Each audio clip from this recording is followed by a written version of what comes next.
Alrighty, so I have a couple fulfillment by merchant FBM orders that I need to fulfill today. So I thought it would be a great opportunity to share what it's like start to finish throughout the process. And before I take you to my screen and show you the supplies I use and every step from printing the label to buying shipping to dropping it off, let's make sure we're on the same page. For anybody not familiar, FBA is 99% of the fulfillment model that I use and most big Amazon sellers are using. That's where you prep and you send all of your items to Amazon where they sit on their warehouse shelves until they're bought. And then they send them to the customer on your behalf via Prime shipping. That's not what we're doing today. Some people don't know this, but there's two ways to sell on Amazon. There's FBA, what I mentioned, and there's FBM, Fulfillment by Merchant.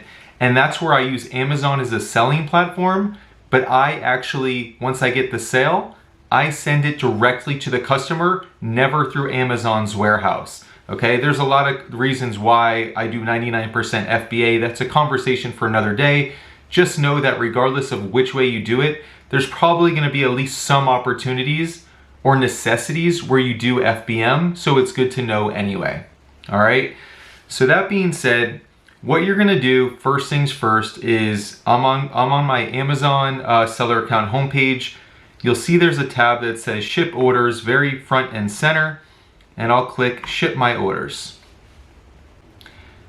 And now here I have 6 items that are FBM. I'm gonna look to the right-hand side of any of them. I'm just gonna scroll down to the bottom one and work my way up. We'll just do one in this example. And I'm gonna click on Buy Shipping. Okay, so I'm planning on buying my shipping directly through Amazon. I strongly advise that you do the same. I only do that for FBA, FBM. The rates are great and it's also proof of purchase, right? Makes things easy. So basically you see the product, you're gonna see the quantity. That's important in case you have multiple things you're selling. If you did sell 2 of a 1-pack, so like if I had this as a widget and I sold this, you want to make, and I have 6 of them available, you want to make sure that you want to check the quantity, because if they bought 3 of them, you can put them in the same box, okay?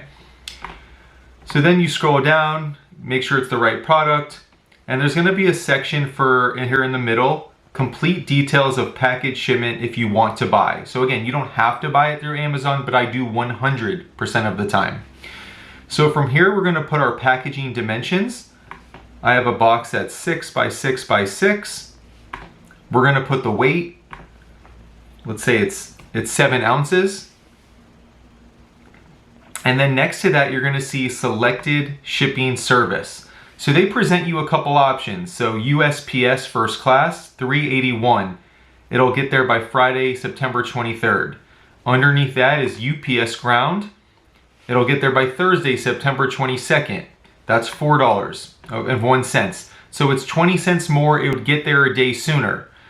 Now, if you scroll to the top, you'll actually see when you're required to get it to them by. So there's going to be an order summary here.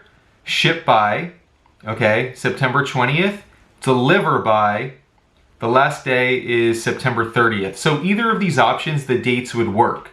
So generally speaking, 99% of the time, I just go with the cheaper option. Unless for whatever reason, it's a time crunch or whatever the case may be, I might pay a little bit more for UPS if that's an option, but 99% of the time you're just going with the cheapest. So I'll select USPS, okay? Now I'm scrolling down. If you look a little bit lower to the bottom right, you're gonna see a price and a button to say buy shipping, okay? So that's what you're gonna do. You're gonna click on buy shipping, all right? So once you click buy shipping, you're gonna have the label appear right here. I use a Rollo printer. I'm gonna click print, and then it's going to pop out. And I'm not gonna show you guys that part. I don't wanna have any addresses or anything, but let's just pretend the barcode, the shipping label came right here on my sticker label that I use on my Rollo printer, okay? So now we have the label, we've paid for shipping, we have the product. How do we pack it, okay? So this is important. When it comes to FBA, Fulfillment by Amazon, you can use any box that you want. You can recycle boxes, they can have logos on it, as long as they are the right size that Amazon requires and you don't stuff it more than 50 pounds, okay? Basically, they don't care about the physical box itself otherwise, as long as it's within those parameters. When it comes to FBM, it does matter. You want to use new boxes or packaging and unmarked, unbranded items. For one, that's just the policy. But for two, common sense, think about this as if you were a customer. If you receive something that has Walmart logo on it and you bought it from Amazon, that would be kind of weird, right? A lot of these people buying on Amazon, they don't know how FBA or FBM works. They're just buying the product. You don't want to raise any flags, and you don't want to give anybody a reason to become suspicious of your product right off the bat. Treat this like a business. I say that all the time. This is a business, and you want to run it as such. So the logical thing to do is to have a nice quality unmarked package and properly secure and cushion the product. So for instance, here's an unmarked box that I'm using, okay? And let's just say that this is, where did I put it? This is gonna be the product, right? I'm not just gonna throw this in there, close it up, throw the label on it and call it a day. When you do online arbitrage especially, a lot of times things come with a poly bag, like poly wrap or some extra cushioning. I always like to keep that around for my FBM orders or for FBA orders. If there's a little bit of room or gap in a box, they're great to put in there as cushion. So using this as an example, what I'll do is take some of this unmarked, nothing wrong with this whatsoever. And again, this is an example, right? But now I'm gonna put this in here properly. The same way that I would wanna receive this as a customer in brand new, well-cushioned, well-packaged condition, right? And so now what I'm doing, I'll put it in the box. I'll tape it, okay? So pretend I just taped it securely shut. And now I take my my shipping label, and I put it on there flat and safe, just like that, taped up, ready to go. Okay, so it's unmarked box, it's got cushioning and padding, it's gonna be very nice and presentable, and my label is on a flat surface, not cut off anywhere, okay? So now we're not done. Now we have to get it to shipping. Whether you have them come to your house because you set up pickups, or you drop it off at the local post office or UPS, you take it to them. What I like to do, and this might be overkill, I have an app on my phone called Adobe Scan. What it does is takes pictures of any document and it turns it into a PDF file instantly.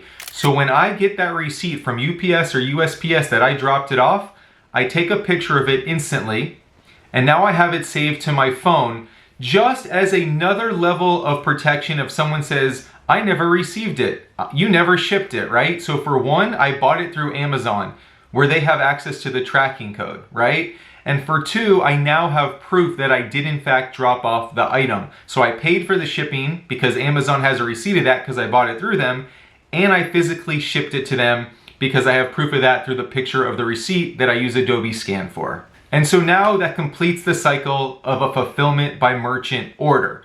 And just a couple other things. I don't write any notes, I don't ask for reviews. I try to keep this anonymous, professional. I will say this, from my experience, you tend to get more reviews from FBM orders, and so I would really take that into account to go above and beyond. Furthermore, a lot of times if you get a bad review, bad packaging or whatever on an FBA order, you have the out of saying, hey, well, this was an FBA order, Amazon did it, they messed up the shipping or whatever, and a lot of times you can get that negative feedback removed. You don't have nearly the level of safety net when it's FBM. It's all on you, so make sure you're doing things the right way, as you should anyway. So that's all I got for you, start to finish, how to complete an FBM order. I'm Jonathan, thanks for being here. Duke does Amazon, we're on Instagram as well. Have a great day, and I will talk to you guys soon. Take care.